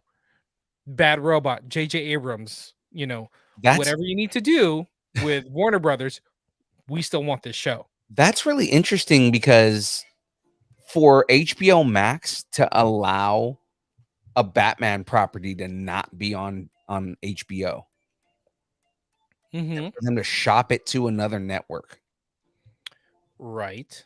that just seems very odd to me. But it does. It totally does. But, will we get a DC universe somewhere else other than HBO Max? We kind of might. We might. It may be some kind of DC animated universe somewhere else. I can see a bidding war between Apple TV and Amazon Prime because they're both looking for things to latch people onto them. Mm-hmm. Batman Content. Yeah, and Cape Crusader I think would be a big selling point. Just it'd be a selling point the same way that Young Justice was a selling point. Right. I think even more, with Matt Reeves, It'd be a way. J.J. Abrams, yeah. And this is a property that everybody loved as a kid. Now that everybody's older, they're like, give me the gritty version of what I loved. Right. And it's still, Paul Dini and Bruce Timm, which I mean, I don't know why you wouldn't want to do something with like the greatest writer animator duo as far as like Batman to ever come out of the business. Right. See, what got me thinking about this is that like it makes no sense like why Warner Brothers Discovery, HBO Max would be like, no, give this gold mine away to somebody else. Right. But then I'm like thinking, well, they just did the merger. They're cutting all these shows. They're cutting costs, right? We have another story about Warner Brothers Discovery later. Like they're like $50 billion in the hole right now because they have to run two companies and figure it all out, right? Right. And then they're talking about merging with another company. So it's like, we'll get to that. But that's the whole thing. It's like, wait a second. I don't have to produce this, but somebody else is going to pay me for the license. right. And they're going to pay top dollar for this license. Okay, maybe I'm interested. You know what I mean? Like they can still make a ton of money, still get the brand recognition of the show out there. It's just that they won't be airing it. I can see where that's a smart move for them. Right. So we'll see. So that'll be interesting if and this could be it. There could be like the solution is let's just say Amazon Prime because Amazon has all the money. Like you get Batman. We'll give you Batman, but you have to take Batman and Constantine, and you have to take Madam X, and you have to take these other shows, and you got to do it for like 5 years. And Right. again, after the 5 years, we get the back on our platform, HBO Max or whatever it may be down the road. Yes or no? Now that I'm thinking know? about it, Netflix makes sense because they already have DC properties. It's more like Vertigo properties, but I mean they have DC properties on their app already. So I mean, like Yeah. it would make sense to put that on the streaming service there. And that's another one. Like Netflix is, I mean, it's known for kind of taking everybody's stuff and Mhm. just kind of renting it for some time, Right. So it could be like, all right, well, you can't watch the latest season of The Flash on HBO, or I'm sorry, on Netflix, but you can watch last season. Right. Maybe they'll just get the same thing with Batman Cape Crusader. Like you can watch it here, and then in 3 years, it'll go to HBO Max. Right. Kind of interesting. Anyway, let's keep going. More DC stuff. Todd Phillips has a casting update with an up and coming actor, Jacob Laughlin from The Maze Runner, and he's putting him in the new Joker sequel, Joker Folie à Deux. Interesting. Folie à Deux. I do. He's kind of a thinner gentleman, but he's supposed to be like in a key Arkham Asylum role, but they haven't announced who he's playing. I wonder who he'd be playing. And he'd be like Jonathan Crane, maybe? Yes. The Scarecrow. I'm looking at this dude. He's kind of tall, kind of lanky. Yeah. Total Scarecrow type. Scarecrow type. And that's kind of what I'm thinking is like if you make him a psychologist, then he can be Jonathan Crane because he's kind of his look doesn't lend himself for Hugo Strange. So like, because Hugo Strange is another character that was like a doctor in Arkham, right? So it's like, okay, well, yeah, I don't think he could be Hugo Strange. Even if you shaved his head, he's too young to be Hugo Strange. I know, right? He does, like just looking at him right now, he definitely looks like he could fit the part for Jonathan Crane. Totally. I think he may be. I think we found our Scarecrow. We don't even know it yet. Oh, real quick, shout out in the chat. Shout out to good old Christopher Neal, straight off the appearance on Raw. Right? I mean, straight off the post appearance on Raw. He was behind the post, but he was there. He was there in spirit. Well, look who it is, Mr. 5000 and Mr. Phil. What's up, Mr. Chris Neal? Hope you had fun at Raw. It looked amazing. Yeah, I know. Jealous. What is Darren saying? Ghost Rider, John Constantine. I think Darren's kind of down with the whole mystical stuff. All right. Anyway, keep going. All right. Constantine and Lucifer are actually, again, part of the same universe, man. They've interacted many, many times. Actually, in the Constantine movie, Darren, Lucifer at the end, the dude who has like all the tar on his feet, is supposed to be the same character as Lucifer in the Lucifer show, as the same character as Lucifer in the Sandman. Lucifer, I forgot what channel it was on, but the Lucifer show, the guy that played Lucifer, he was on DC Legends of Tomorrow as Lucifer. Oh, cool. And he met John Constantine. They had an argument, and then that was it. Yeah. And that makes sense because again, they're all characters from the same universe. So Anyway, back to this Joker sequel. Warner Brothers will release the film October 4th, 2024. Production is expected to get underway this December. I'm kind of down with this. It's gonna be interesting. Yeah. Couple more stories. Onto some Amazon news. Amazon Studios is officially moving forward with Blade Runner 2099, a live-action series set in the Blade Runner universe.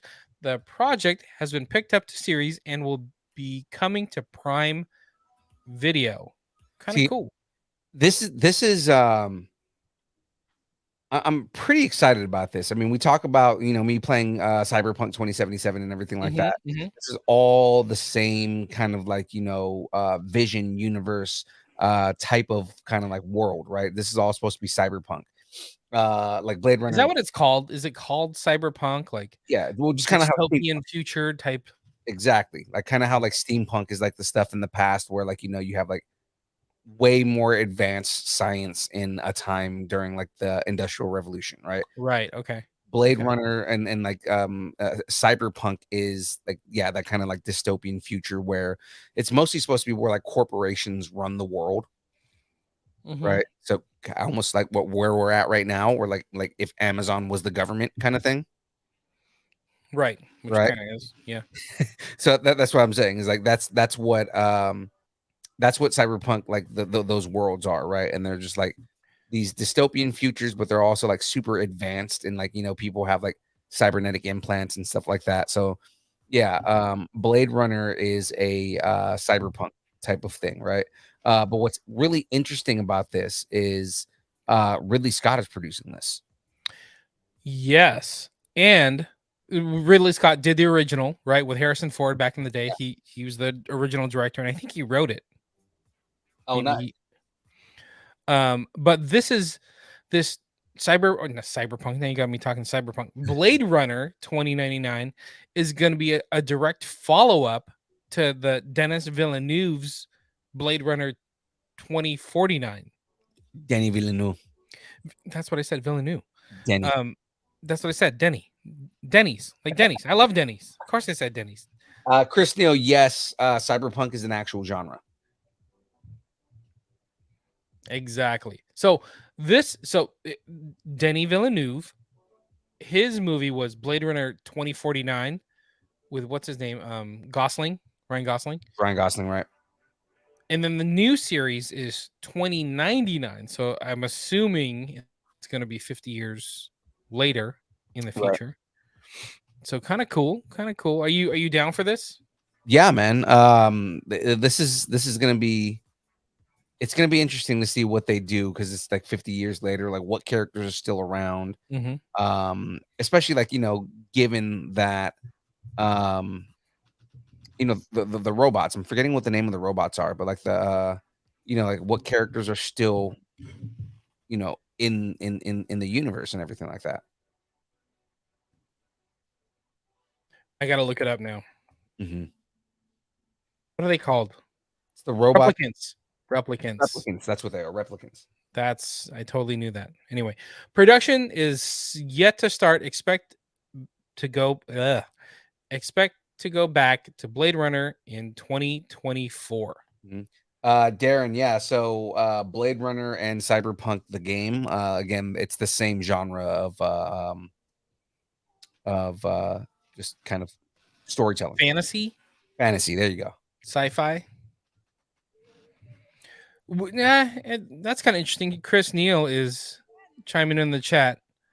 Judge Dredd is actually another example of a futuristic dystopian. Well, it's cyberpunk.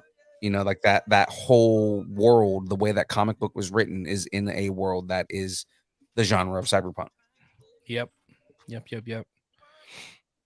What's up, Cam? Cam's back in the chat. What's up going on, buddy? And then Darren chimed in. Both have AI robots. Spoiler alert, I guess. Dude, by the way, have you watched Westworld yet? Yes. Actually, funny enough, Westworld is another example of cyberpunk. Yeah. Which is cool because it swerved me. I didn't like when it first started. I was like, "What is this?" And then it kind of spiraled, and you get little layers of the world building. Right. I dig that. Okay, let's keep going. I got one more news story. Got some rumors, but we all know Wakandans love their mac and cheese. Is that true? I assume so, because that's how I started the article. So Kraft announced the launch of the limited edition Black Panther inspired boxes of Kraft mac and cheese with not only the special packaging for the upcoming film, but the product itself is featuring new Wakandan inspired noodle shapes. So what we all want. Looking at this picture, what's funny about this is like they just look like regular noodles. Yeah. I guess okay. No, yeah, I see it now. Zooming in on the picture right here, they're supposed to look like panther heads. Right. But let's see. They're supposed to have Have let's some see, craft dinner. the shapes are going to be a Wakandan shield and the Kimoyo blue bead bracelets worn by various characters. So The Komoyo beads, yeah, that's the thing that in the first movie that he throws and can track stuff and yeah, yeah, kind of like re controls the sand pits and all that. yeah, but it's just a ball, so Yeah. it's kind of lazy. It's It kind of is. lazy craft. They're gonna be like, "Oh, these noodles didn't come out; they just came out as balls. Save those. We for don't the want to distract you from Wakanda- eating your craft dinner. Yeah, save those for the Black Panther special edition. We're just gonna put balls in it and say they're vibrating balls or something." Hold on, Darren. That's probably one of the best jokes he's ever thrown in there. Mac and cheese noodles. That's just weird ramen. That may be the episode name. Just weird ramen. That's just weird ramen. I know, right? That's I'm good. writing that down right now. Darren, you just named the episode for this week. The new limited edition Kraft Mac and Cheese Black Panther boxes are set to be available on grocery store shelves nationwide this fall with a suggested retail price of $1.49 because it's $1.49. You know, come on, mac and cheese. Get yourself some mac and cheese. I do have a Black Panther Wakanda Phoropsis. Black Panda Wakanda. Oh my god, Black Panda. Okay, I'm done. Black Panda. Wakanda for synopsis. Oh, that's good. Epic fail. In Marvel Studios' Black Panther Wakanda Forever, Queen Ramonda, Shuri, M'Baku Okoye, and the Dora Milaje fight to protect their nation from intervening world powers in the wake of King T'Challa's death. Kind of interesting. I so want this movie. God, give me this movie. I need this movie like right now. This is like the one Marvel property I'm like super, super looking forward to. Yeah. I guess I have like what, a month and a half to eat mac and cheese while I wait for this movie. I'm totally gonna eat mac and cheese while I'm watching Black Panther. Right? I'm gonna make a. I'm gonna make it really weird while I'm sitting in there and you're. I'm sorry. I'm gonna make a T'Challa, like, you know, his special necklace, but I'm gonna make it out of like macaroni. You know, like wear it to the premiere. Oh man, Darren, I'm gonna give you a heads up right now. So if you ever make mac and cheese, go and get like a Denison's meat only chili, and mix them together and make some chili mac. You will thank me later. You take There you go. poverty food like that. That's what we call it around here is poverty food. Right? You take poverty food like that, put it together, deliciousness. Chris is asking, Black Panther Wakanda Forever is set to pounce into theaters November 11th, 2022. So we're about 6 weeks away. Right. Man, that's so close. Cam called it the chili mac is the bomb. Yeah, chili mac is the best. That's interesting. Is that a San Francisco thing? Is that like No, that's where did that come from? I learned about chili mac in the army. Oh, an Arby thing. That makes sense. I don't think it's an army thing though. I think that's just a thing in general. You just put mac and cheese and chili together. Mm-hmm. Mm-hmm. Because there's certain things where like different cultures have different like this is what we needed or what we could afford to get by. But as you grow up, now it's like a delicacy. You know, like for me, it was spam. Like we have spam and some fried rice, like leftover rice from yesterday that you just throw into the pan and add some garlic. Dude, now I make that as like, what am I gonna make tonight? Oh, spam. I'm gonna make spam fried rice. Exactly. Or another like Jackie got a masubi kit and she made spam masubi the other day. Oh, I was in heaven, bro. I love spam masubi so much. Yes, so good, so good. Or like corned beef. Corned beef used to be like super cheap back in the day. So like corned beef and Filipinos, we call it pandesal, but it's really like a Hawaiian sweet roll. Like we just call it pandesal. So it's like that. That was breakfast, and then of course some eggs. So Chris is chiming in. He's like, I should have known the release date because you know, right? Yeah. Right, Chris. One of these, Chris. Chris also said, if I became a millionaire tomorrow, I'd still have top ramen in my pantry. Right? I totally would too. Darren saying fried rice. It's an Asian thing. Well, yeah. Yeah. It totally is. I'm pretty sure it's not a Mexican thing. I know, right? But I got a weird question. Mhm. So Asians, we love our rice. Yeah. We love our fried rice, right? Like everybody has their own versions. Like I'm the solid fried rice I make is more like along the lines of Filipino. Right. You know? Yeah, it's Like more we got our own like version of it. So it's kind of got some Spanish influence, you know, with the different sausages we put in it. Mhm. Now, my question is, longanisa, baby. Ooh, I love me some fried rice with some longanisa, bro. you live in Natomas. There's some spots right up there, dude. Oh, I know. But what I'm getting at is, is there like a Japanese fried rice? Or is that because you go to Benihana? You go to Benihana and you're like, oh, it's delicious, but like, is that real? I'm honestly asking this Asian question that I'm hoping somebody in the chat can answer. Is there really Japanese fried rice, or is that just like a thing that Benihana does because white people love fried rice? I just want to know.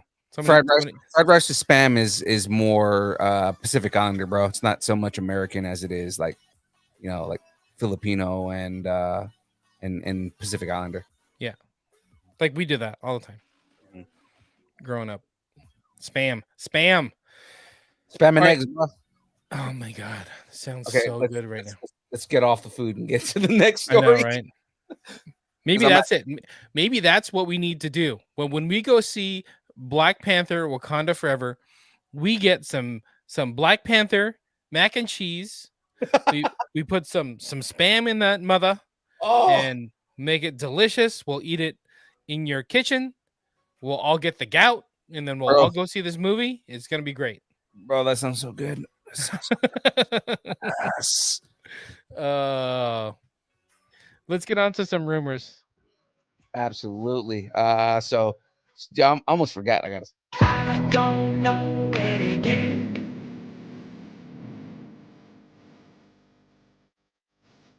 Let's start some rumors.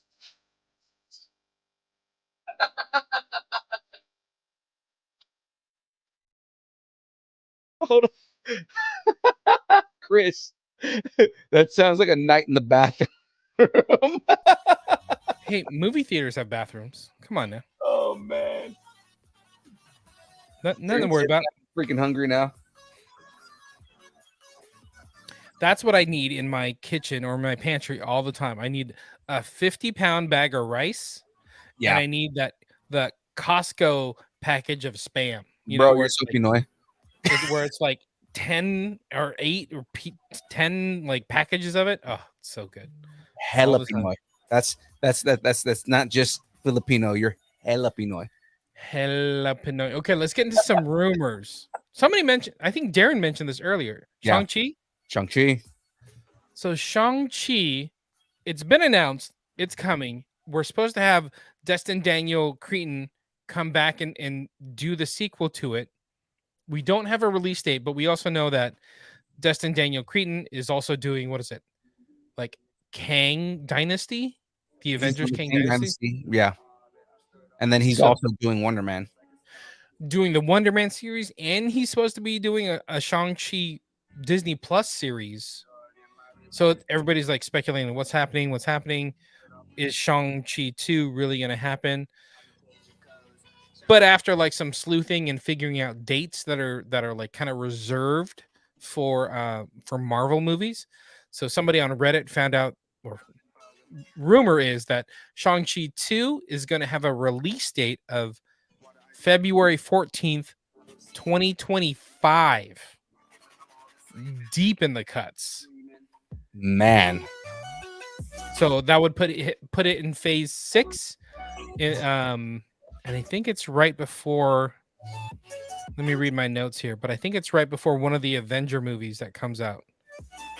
But I don't think that means necessarily that we're not going to see Shang-Chi. Like we're probably going to see him in like, you know, and more stuff like coming up soon. You know what I mean? Like we're probably going to see more of him, especially with the type of reception that we got with Shang-Chi. I wouldn't put it past him to put him in other things, but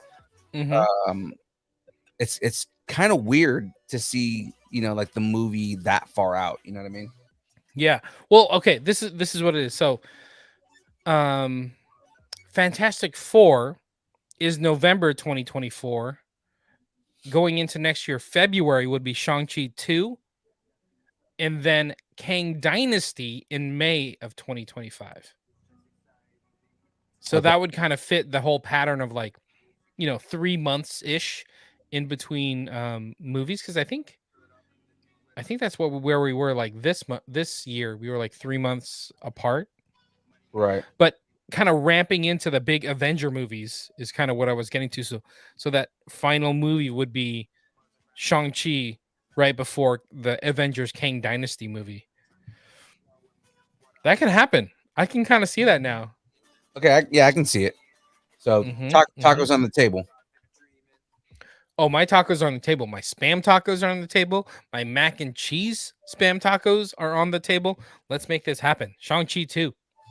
You know what's crazy is I have made mac and cheese tacos before.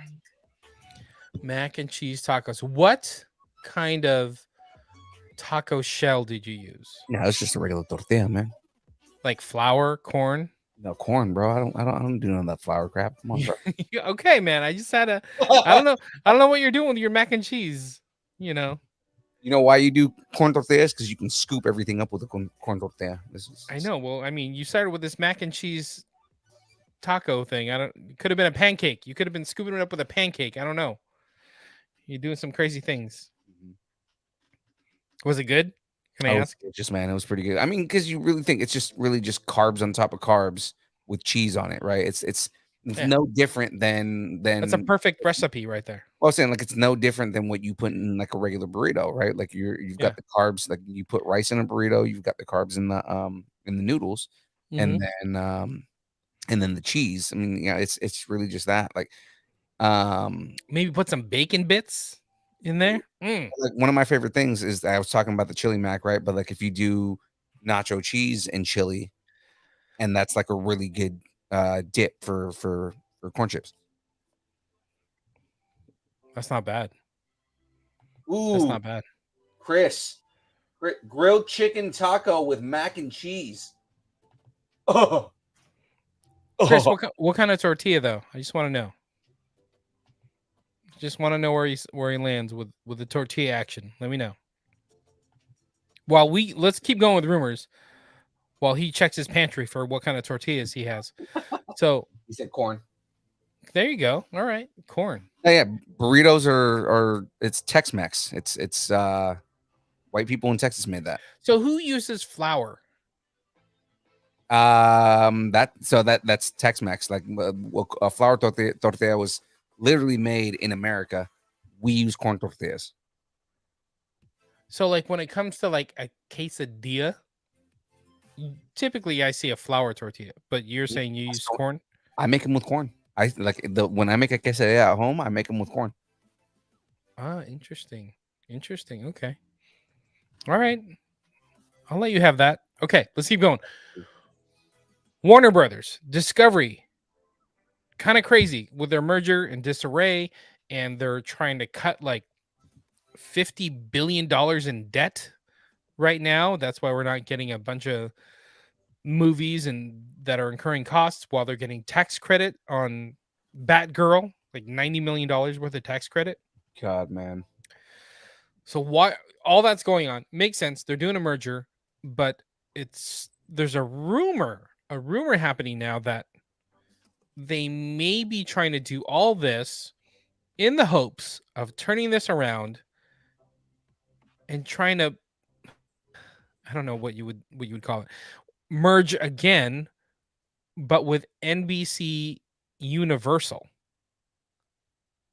Yeah, I mean, again, it's kind of a weird thing if you put NBC Universal and Warner Brothers together. Now, we were making jokes about this earlier this week because Warner Brothers owns AEW Mhm. and NBC has the rights to WWE.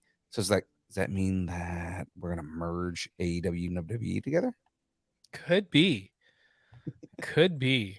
So it's important to note negotiations between NBC Universal and Warner Brothers Discovery cannot take place until April 2024. This is when Comcast has the rights, but not the obligation, to sell its remaining 33% of Hulu Right. to Disney for $27.5 billion.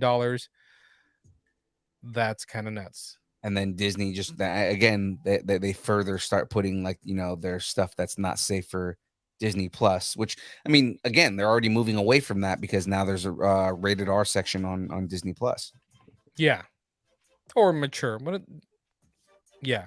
I mean it's rated R section because you have 2 Deadpool movies in there. So That's true. That's true. And a Logan movie. Is Logan? Logan's on there too. Yeah. Yeah. So keep in mind, NBC Universal also owns Peacock, which is a garbage platform, right?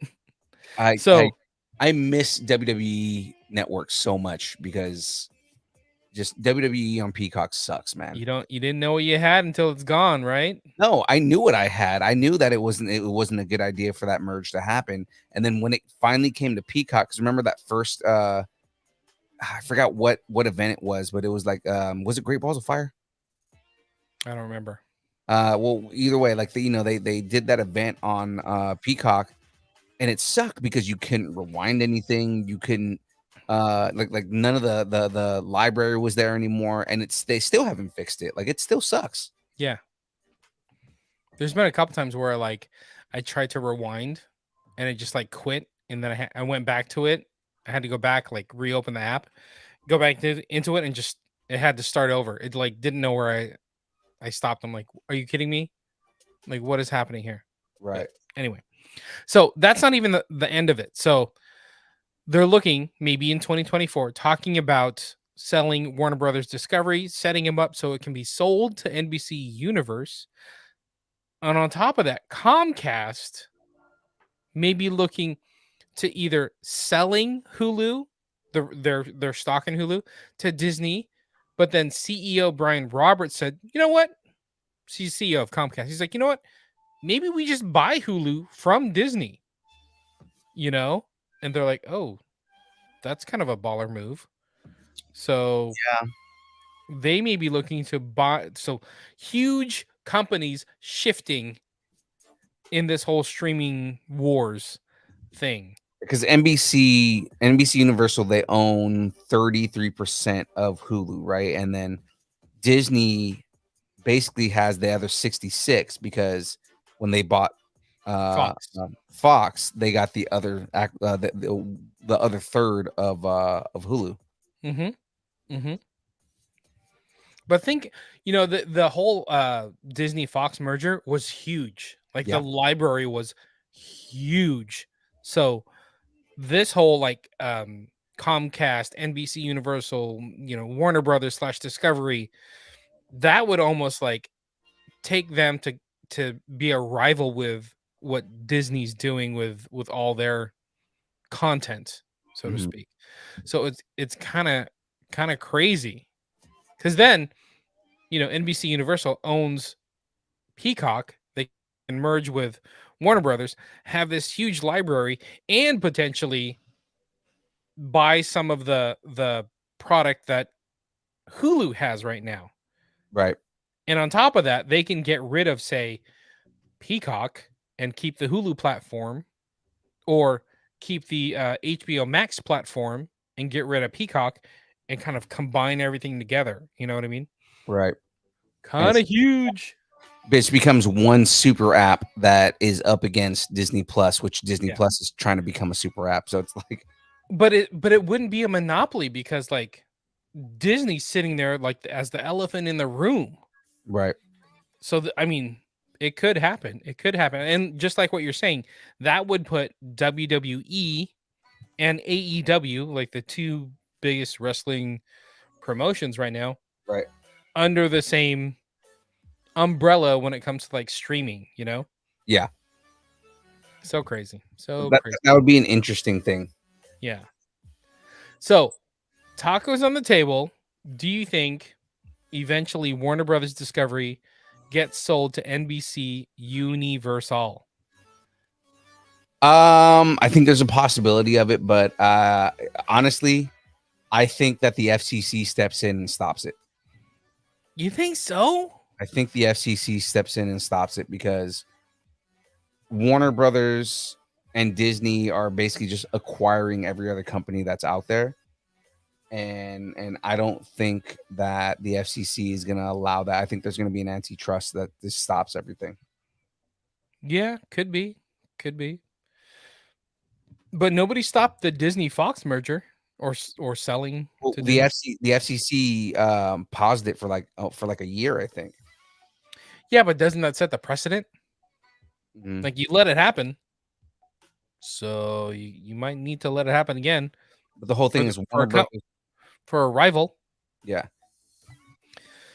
Crazy. I say Ooh, what ends up happening? So if Warner Brothers buys NBC Universal, what happens to the Hulk? oh my gosh, right? Hulk ends up in a Batman movie. You know, like what happens to the Hulk and what happens to Namor? Because Namor is technically also a Universal loan. What? Yeah. He's under Sony? No, he's under Universal. What? Explain that. Yeah, So it's the same. It's the same deal that Hulk is in right now. It's Universal owns the rights to the Hulk and to Namor. In media, in like movies, to, and to make whatnot. movies, right? But they made it work with Hulk, so they'll make it work with Namor. You know? Yeah. Well, I mean, Namor's gonna obviously we already know Namor's gonna be in Wakanda Forever. Yeah.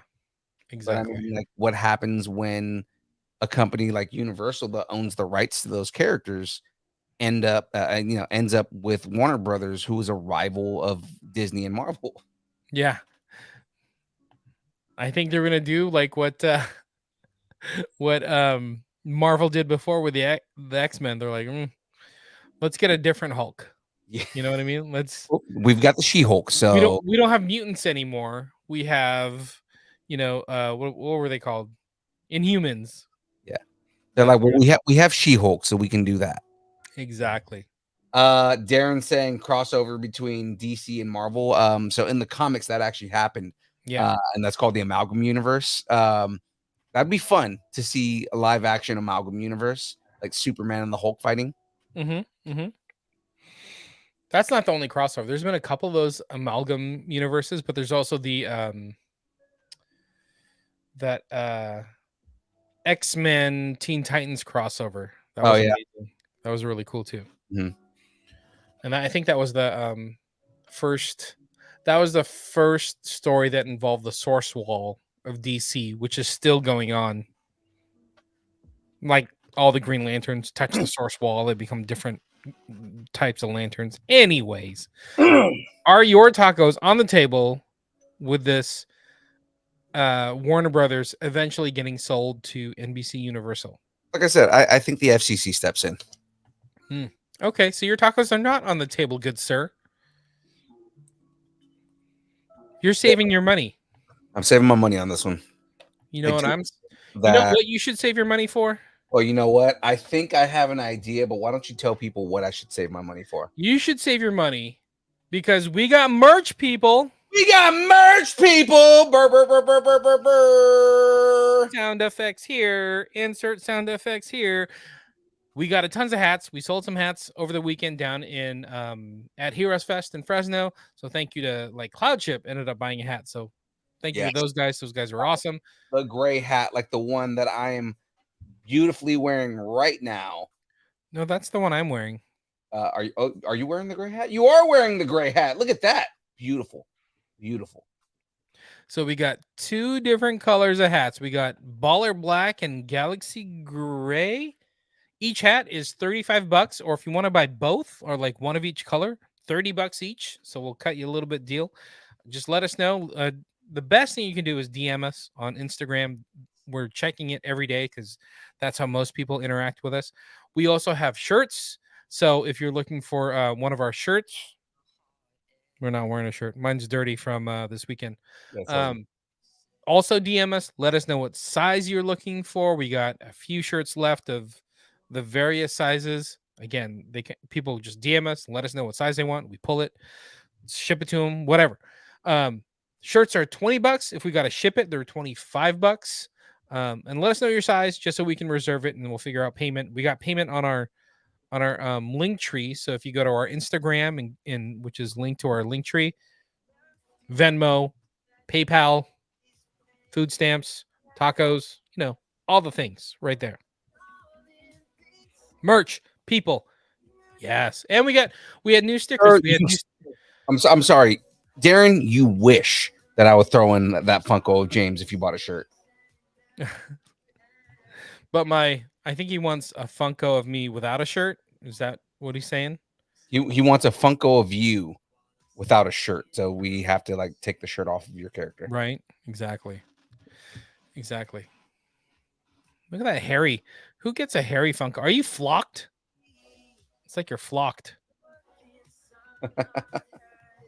Anyway, so just DM us on Instagram. Let us know what you're looking for. If you want a hat and shirt and whatever, we'll make sure to take care of you and cut you a deal. We'll go forward from there. Cool? Very cool. Now, guys, just got to throw this out there. If you aren't familiar with everything that we do on our channel, right, I'm going to tell you our schedule, right? We got an awesome schedule going on because on Mondays, I do game streams from 12 to 4. Tuesdays is the show you're watching right now, The Download, from 6:30 to 8:30. But what do we do on Thursdays? The Build, baby. And what do we do on that? What do we do during the Build? I build Lego. We interview people. And we do brackets, right? Right now, we are in the middle of doing what bracket are we doing right now? Worst. This is the first time we're doing a worst video game movie. Worst video game movie. Oh, that's fun. Yeah, we're doing worst video game movie, and there are some stinkers in there, man. There were some movies that were so bad, man. Like Double Dragon is in there, which is a terrible movie. Both Street Fighters were in there. The entire Resident Evil saga is one thing. I just listed it as Resident Evil, all of them, because all those movies suck. Yeah. Even the new series, I ended up watching that entire new series. I'm like, it's gonna lead somewhere. And then I watched it, and the next week they canceled it. I'm like, why did I just watch this entire series on Netflix for only it to be canceled? Rude. Chris, there's 2 Street Fighter movies, that one and Legend of Chun-Li. Assassin's Fist was good, but they never actually like advertised that one, and it was only on YouTube. Oh, Super Mario was on there too. Darren's asking for the goods. Do I need? I think I just saw a nipple right there. Yeah, something. There was something. Yeah, if you're not watching this on stream and you're listening right now, just know we saw James's nipple. One of them. One of the 3 were on there. Guys, so.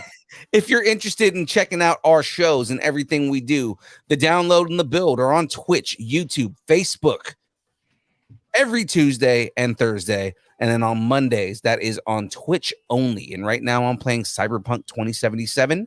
Who knows what I'll be playing after that. So just get in on Twitch, and there's a lot more interaction you can do on Twitch. There's the emojis that you can drop in and everything like that. Once I become partner, I can do a little bit more, but we're working on it. Can you set reminders on Twitch? Like you can't actually. You can't for like Facebook, and I think YouTube does it too now, right? Like you can set reminders. Yeah, so you can say I want a reminder whenever the show goes live. And we'll try to post it to Facebook ahead of time so you guys can set the reminders for the build and the download. So Facebook has a reminder, and then and of course I have countdowns on Instagram, so that way. Yes. It's always the ones that I put on Instagram always have a countdown, and they have a link that will bring you right to the Twitch channel. There it is. And don't forget, on Facebook, if you have something you want to discuss, tell us what you're nerding out on, and make sure to let us know in the Facebook group, The Distance Nerdington Post. Now, guys, you gotta I mean, it's real easy to do. All you have to do is buy us a taco. Join the taco party, ladies and gentlemen. Head over to distancenerding.com and you can go and buy us a taco. And those tacos go to helping out going to cons and getting more prizes and getting more stickers. And at this point, I mean, getting W to give people, right? Like, you need a little bit of pick me up at a con. I got some W for you. So come and check us out, guys. Now you got to connect with us all at Instagram, Facebook, Twitter, Twitch, TikTok, YouTube, all at Distance Nerding. Chris chimed in. Distance Nerding post hosted by Cam Smith.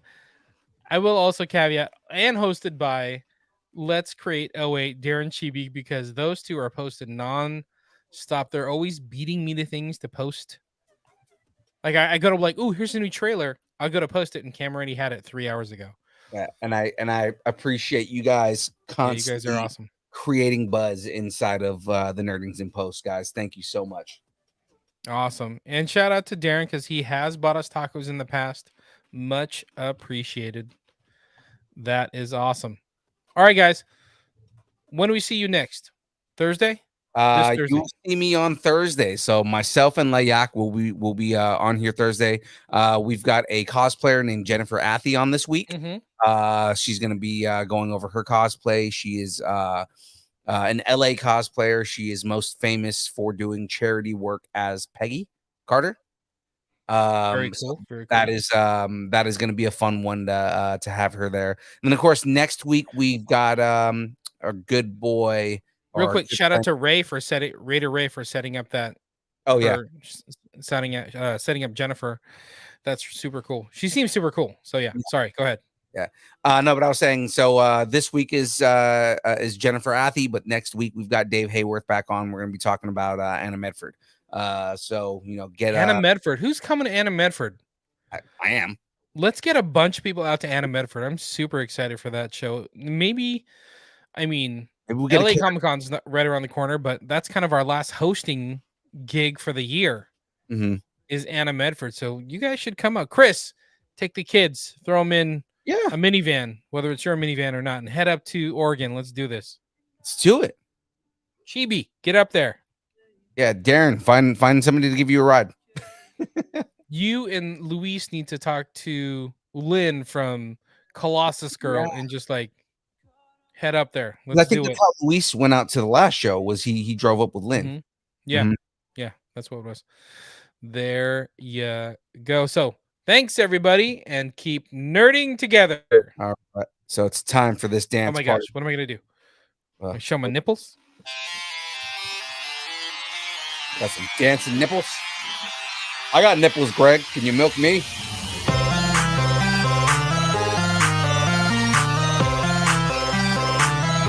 Oh, is that OG Fett?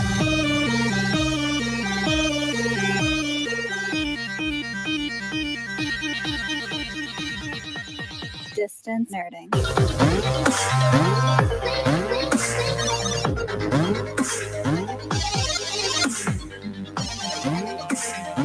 Yeah, but mine's signed by Daniel Logan. Thank you very much.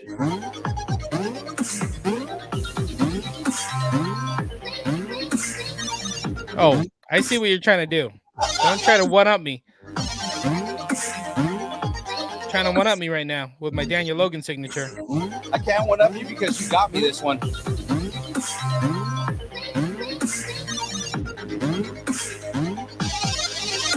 Signed by Kevin Smith. Yeah, baby.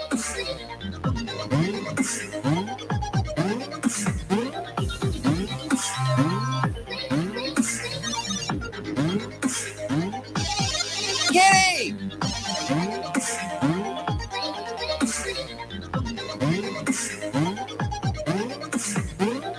See everybody on Thursday.